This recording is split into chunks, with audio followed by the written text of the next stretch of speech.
Deconstructing Stigma in Mental Health. Mental health is a challenging issue that needs to be better understood and addressed personally and collectively.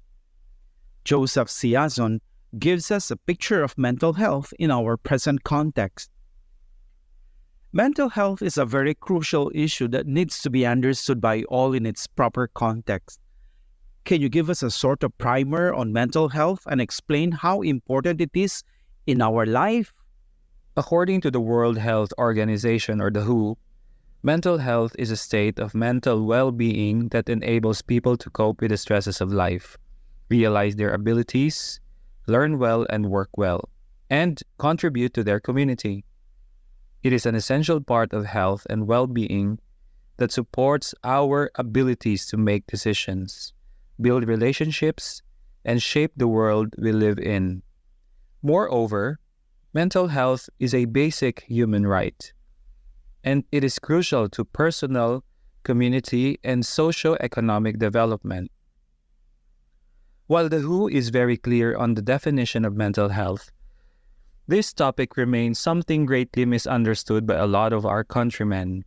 The stigma associated with mental health in our local context only demonstrates that a lot of Filipinos lack proper and factual information about mental health. Consequently, the social gap between the public and mentally ill people is becoming wider. Because of misconceptions and negative beliefs surrounding mental health issues, people often suffer in silence and don't seek treatment. Mental health is more than the absence of mental disorders. The WHO emphasizes that mental health is an integral part of health. Indeed, there is no complete health without considering also its mental aspect. Mental health handles stress and affects how people make decisions and relate to other people. It influences the way people look at themselves, their lives, and other people in their lives. If a person experiences mental health problems, his mood, behavior, and way of thinking could be affected. What are the most common mental health problems in Filipinos, and what are their causes? Depression is the most common mental health condition in the Philippines. In 2017, there were about 3.3 million cases of depressive disorders, 3.3% of the population, that is. It is characterized by sadness, loss of interest or pleasure, feelings of guilt or low self-worth, disturbed sleep or appetite, tiredness, and poor concentration. Depression may be continuous or recurrent, substantially impairing people's ability to function at work or school and to cope with daily life. It can lead to suicide. Depression is often triggered by a mix of genetic, psychological, and environmental factors. Studies show that the risk of becoming depressed can be increased by life events such as poverty, death of a loved one, physical illness, or abuse. Anxiety is another common mental health condition in the Philippines. With about 3 million cases of anxiety disorders, that's around 3.1% of the population in 2017. Life experiences such as traumatic events appear to trigger anxiety disorders in people who are already prone to anxiety. Inherited traits also can be a factor. For some people, anxiety may be linked to an underlying health issue. Identifying the various issues that cause mental health problems, what can be done to address more concretely the mental health problems plaguing the lives of many Filipinos? Although there is still an enormous gap in addressing mental health issues in the Philippines, we need to acknowledge that there has been progress in terms of addressing this concern. Signed on June 20th, 2018, Republic Act 11036, known as the Mental Health Act, is an act establishing a national mental health policy for the purpose of enhancing the delivery of integrated mental health services, promoting and protecting the rights of persons utilizing psychiatric, neurologic, and psychosocial health services, appropriating funds therefore and for other purposes. Moreover, initiatives on spreading mental health awareness from private and public organizations are being made to a greater degree to help the public improve and expand their understanding of mental health conditions and increase access to healthcare for those who need it. An example of this are the helplines, also called hotlines or crisis lines, that offer immediate mental health support to the public for free. I myself have volunteered as a helpline responder.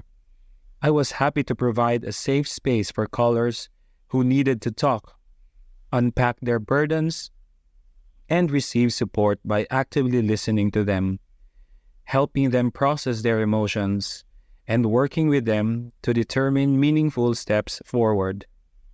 We Filipinos are known for our being secretive or shy about expressing what we are undergoing in order not to cause trouble among family members or our circle of friends.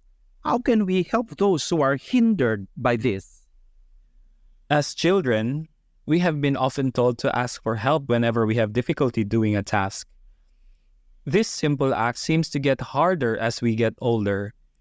Moreover, as we progress in life, there is a somewhat unspoken expectation that we need to figure things out, pull ourselves together when engulfed by our emotions, and face every struggle head-on, all by ourselves. The hard truth is, just because we're adults, doesn't mean we don't need help anymore. Ideally, whenever we are overwhelmed, we should feel that we can reach out to our family members, friends, and those of our support network when we need to. Although this is not always true for most of us, let us keep in mind that help is available. We just need to be properly informed and open to the idea. Accept that we all need someone to help us go through those turbulent moments, to learn how to navigate rough waters. Asking for help is not weakness, but strength. If I wish to offer my help to people I know who are struggling with mental health issues, how should I do it? Can I accompany people with mental health problems even if I do not have the necessary skills to do it? You know, accompanying people regarding their mental health journey is an art that can be learned. Before we encourage people to seek professional help, accompaniment must begin with ourselves. I am sure you would agree with me when I say that no one is immune to physical and mental illness. Therefore, in order to journey with someone who is struggling with mental health challenges, it is fundamental that we first develop an informed, compassionate, and accepting approach to persons with mental illness. In the mental health profession, we recognize a need for counseling when people begin experiencing mental distress and when their strategies to cope become ineffective.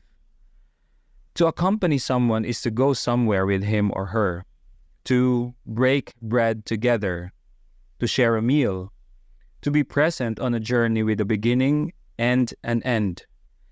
There's an element of mystery, of openness, of trust in accompaniment.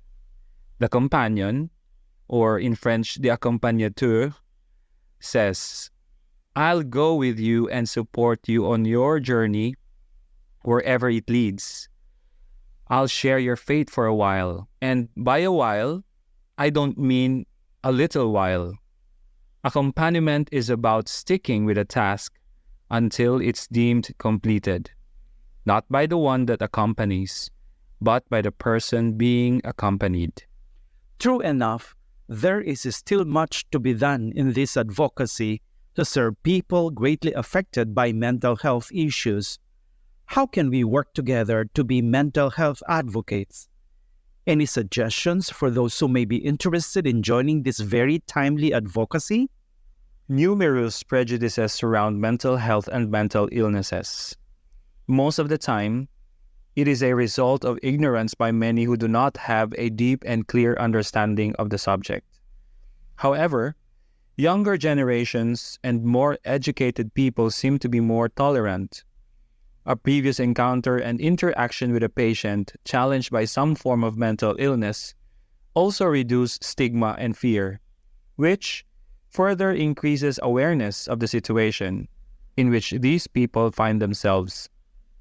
And lastly, individuals who are made aware that they have full support, including a positive outlook, from their respective families, friends, and co-workers, have a better possibility to normally resume their family life and work, notwithstanding the challenges of the mental illness that might affect them.